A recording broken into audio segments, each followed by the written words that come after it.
In the latest volley between the city of Rockford and Mercyhealth, Chief Executive Officer Javon Bay, Mayor Tom McNamara shared a statement on Facebook alleging a potential transaction involving the transfer of the health system's Rockton Avenue Hospital to an unnamed entity.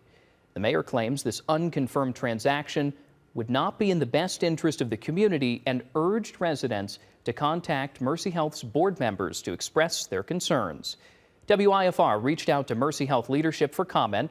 We've received no reply, and the mayor's office said no further information would be shared at this time.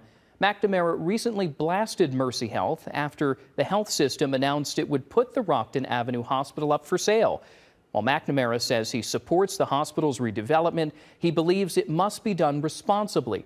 Again, we must point out that there is no confirmation of any sale or transfer of the Mercyhealth Rockton Avenue property.